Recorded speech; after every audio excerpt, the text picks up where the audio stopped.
President Nursultan Nazarbayev congratulated women on the upcoming International Women's Day. Ahead of the holiday, President Nazarbayev held the annual spring meeting attended by outstanding women representing various regions and professions. After congratulating the women, the president highlighted that maternity is the foundation of the country and that mothers with many children deserve special respect and honor.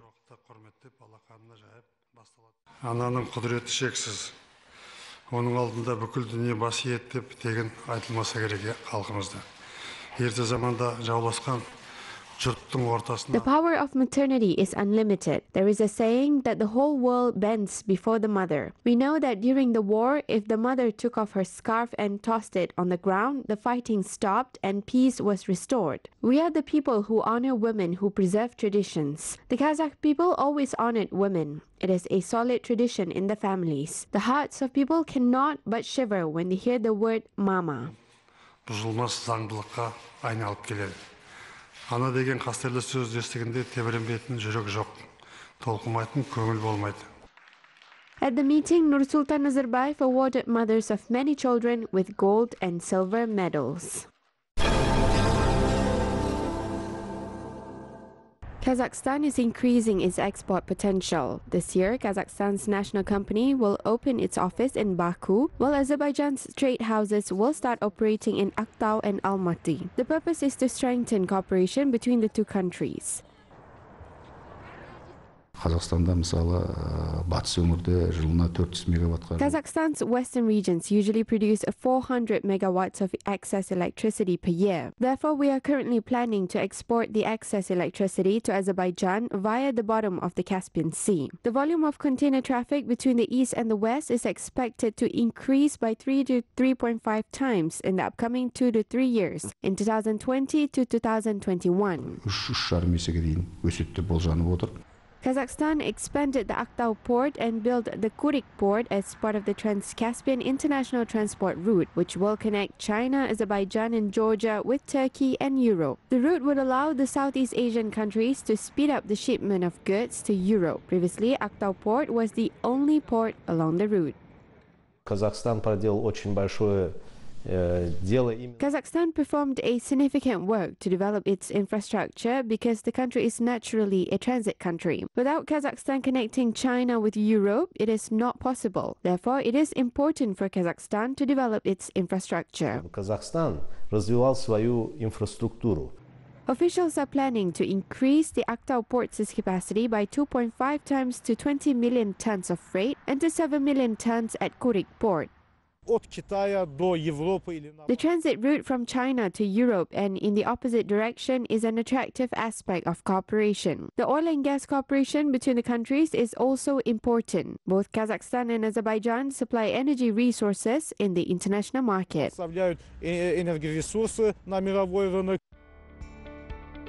Trade turnover between Kazakhstan and Azerbaijan totaled $124 million in 2016 and $220 million in 2018. The mutual trade increased by about 80% in 2 years. The parties are planning to increase the trade by 2.5 to 3 times by 2020. Kazakhstan ships oil and oil products, metals, wheat, and railway locomotives to Azerbaijan. The Kazakh government also plans to export liquefied gas via Azerbaijan to the third countries. Kazakhstan and Azerbaijan are set to continue cooperating and implementing mutually beneficial initiatives.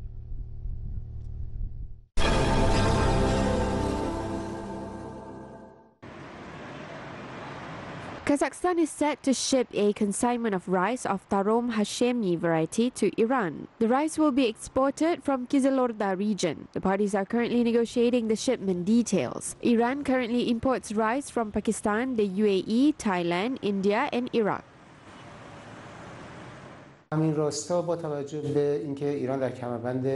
Iran is a country with the arid and semi-arid climate. Therefore, it is only possible to grow rice in the Caspian Sea region. However, this amount is not enough to cover the domestic demand, not to mention the exports. We decided to provide samples of rice of the Tarom Hashemi variety to neighboring countries such as Russia and Kazakhstan. The yield in Kazakhstan was the highest, as your country is close to the Caspian Sea.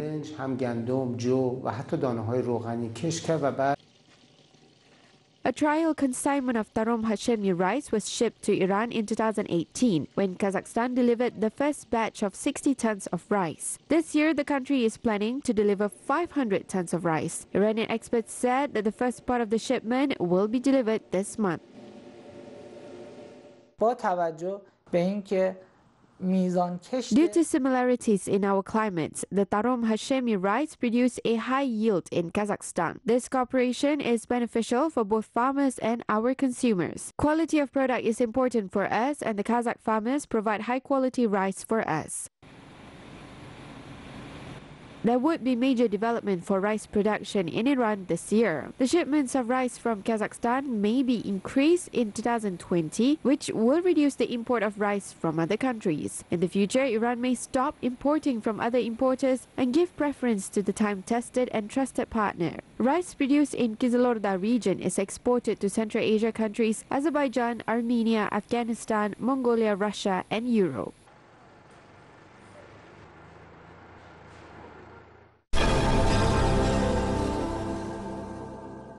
Kazakhstan automotive industry is enhancing its capacities. Kazakhstan car enterprises increased their production by 72% last year, manufacturing 185 billion tenge worth of output. According to financial experts, the car industry is becoming the most rapidly developing sector of the non-resource-based economy. Construction of the new car plant in Oskimen will also impact the production scales. The facility is planned to be opened next year. About 500 hectares of land was allocated for the new enterprise. This year, we are planning to fully complete construction of the workshops and start installing equipment and commissioning. Based on the preliminary estimates, the car plant is expected to produce 60,000 cars in 2020.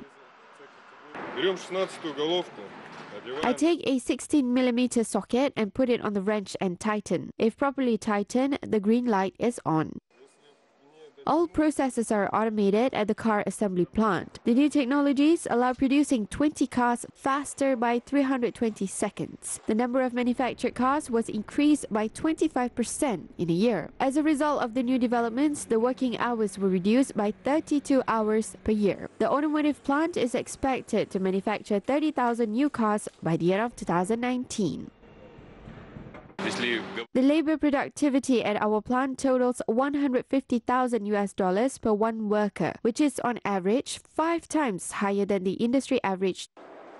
Kazakh car manufacturers are increasing the export of their output primarily to countries such as Tajikistan, Uzbekistan, Kyrgyzstan, and China.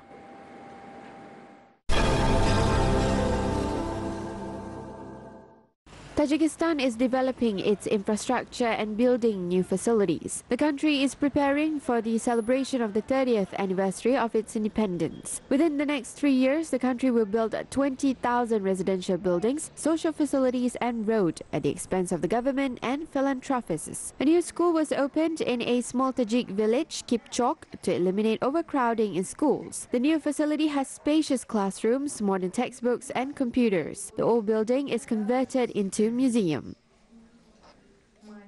Our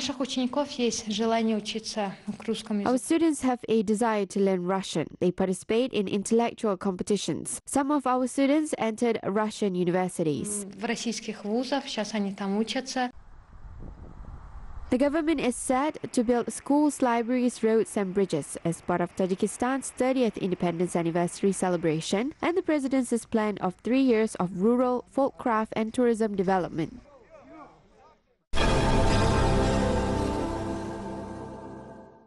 The best book reader will be identified in Tajikistan. A competition is underway in the Republic to identify the best reciter in the country. 9th grade student Zebo Berdieva knows by heart dozens of works by Tajik classic writers. She has read 600 books. Therefore, she decided to participate in the presidential competition. I read a lot of books by both Tajik and foreign authors, such as Pushkin, Yesenin, and Duma. The prize is not that interesting to me. I just want to test myself. The contestants are required to know by heart at least 100 of ghazals and rubayats, which are poems widespread in the Middle East and the Central Asia. The participants also need to know at least 600 lines from poems and other works by Tajik classic and modern poets. The contestants need to read 150 books, including novels, tales, recollections, and fairy tales. The majority of books are works by Tajik authors. The main goal is to raise the profile of books and the Tajik literature. The contestants may include anyone willing to participate. The winners will be selected in 5 nominations, such as the expert in classic Tajik, modern children's folk, and foreign literature. Every winner will receive a substantial cash prizes. The competition's grand prize for the experts in all nominations is $5,000. The idea is wonderful. The prize will encourage people to read books. It will distract the youth from computers, smartphones, and unnecessary activities. The competition is good, especially for the youth. They need to know their culture, their authors, and read books. I will recommend my children to participate. The competition will be held in several stages. The municipal and rural tours will be held in June, followed by district and regional stages, while the Republican tour will be held in December. The winners will be selected by a commission consisting of literature experts, government officials, and academics.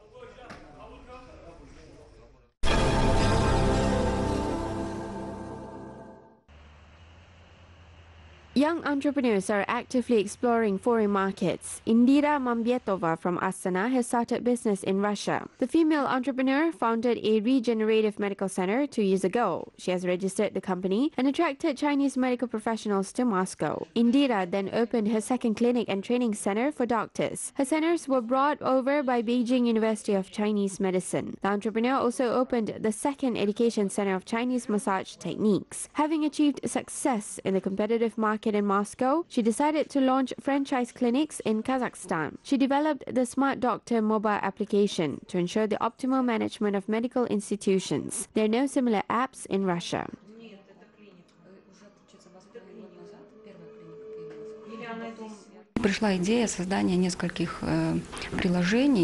I have an idea of creating apps for clinics and doctors. Now it is part of an innovative project. The Skolkovo Moscow School of Management is interested in the project. We do not need any investment because we have an idea and we want to help people.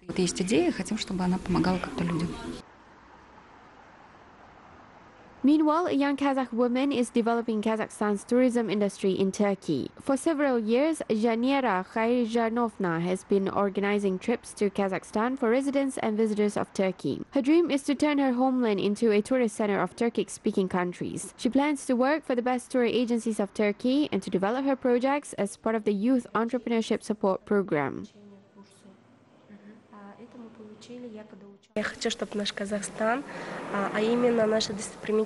I wish that Kazakhstan could become the tourism capital of both Central Asia and the Turkic countries, especially Turkistan with the Khoja Ahmet Yasawi Mausoleum. We also want many tourists to learn about Kazakhstan so they can visit the country. To date, we have assisted approximately 1,000 tourists who planned their trip to Kazakhstan.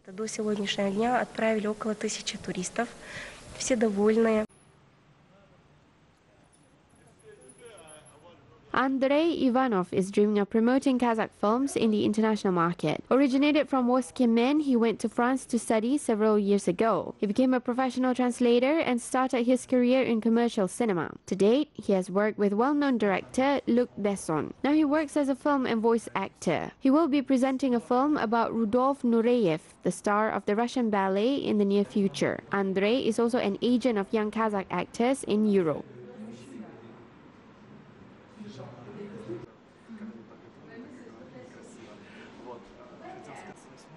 Наша страна нуждается в активном продвижении, и я считаю, что очень необходимо быть... Kazakhstan needs active promotion. I believe that it is important to be a catalyst of art, to create different projects, to promote our actors and films, as well as to introduce Kazakh figures in art to the world. France is one of the world's cultural centers of leading film festivals and museums. Культурных стран мира с ведущими кинофестивалями, ведущими музеями мира.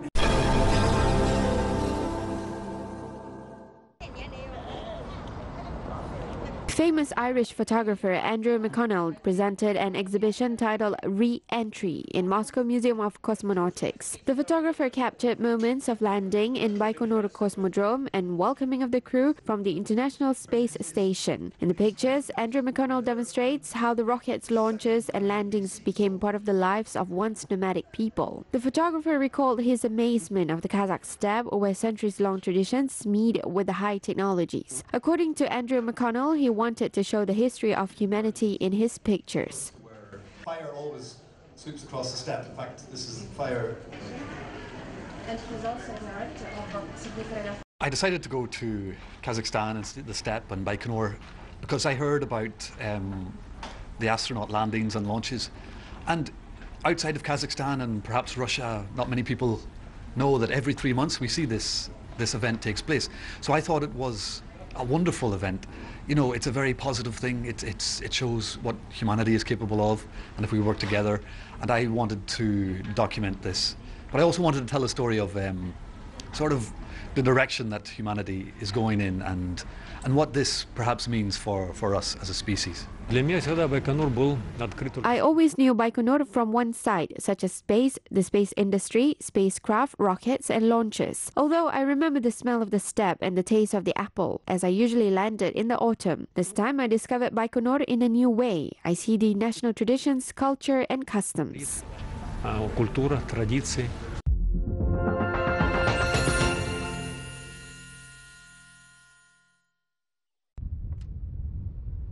A furnace used to fire bricks for the mausoleum of Khoja Ahmed Yassawi was discovered in Turkistan. The Hazrat Sultan State Historical and Cultural Reserve Museum archaeologists did excavation works by the Karashik River. The researchers discovered a brick-firing furnace dated to the 14th century and an ancient non-ferrous metal smelting furnace at the Karashik I settlement. The archaeologists believe that the brick-firing furnaces found by the Karashik River were possibly created at the time when the Yassawi mausoleum was built. The experts also assume that the materials for the bricks were brought from Sauran and possibly prepared here. The archaeologists are currently exploring the brick drying facilities at the excavation site.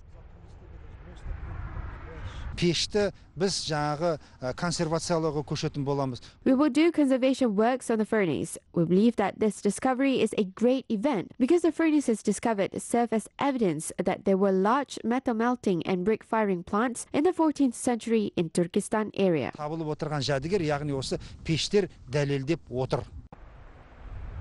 The ancient facilities' walls and rooms were well preserved and bear the evidence of brick firing operations. The metal melting furnaces date back from 3rd to 4th centuries. The researchers are now planning to discover the furnace used to melt metals for the mausoleum's most valuable item, Kazan.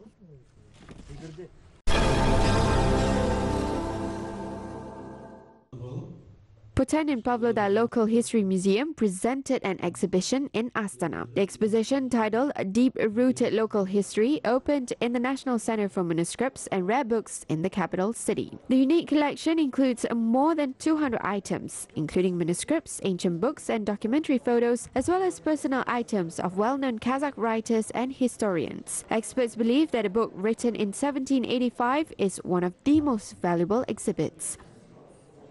The oldest book in our collection was published in 1785. It is a scientific and archaeologic collection of various terms published in St. Petersburg in 1785. It is an outstanding event for us to open an exhibition in the National Center for Manuscripts and Rare Books in Astana. The exposition will be useful for researchers and other scientists performing research works, as well as for residents of Astana, students and visitors who have the opportunity to access these unique books. Занимающиеся исследованиями ученые, студенты, магистранты могут познакомиться с этими книгами. The National Center for Manuscripts and Rare Books plans to continue promoting books which provide evidence of the profound history of Kazakhstan. Почти 2 года нашего существования уже около 6 регионов. In nearly 2 years of our operation, the National Center for Manuscripts and Rare Books held exhibitions of items from 6 regions. Pavlodar region is holding its exhibition this year. This is our 3rd event this month. In April, a museum from Shamalgan Atamiken will visit us. We are also planning to host exhibitions of items from West Kazakhstan and South Kazakhstan regions. We want to hold exhibitions of all regions in Kazakhstan in our center. Astana residents and visitors can visit Pavlodar region's historical items until the end of March.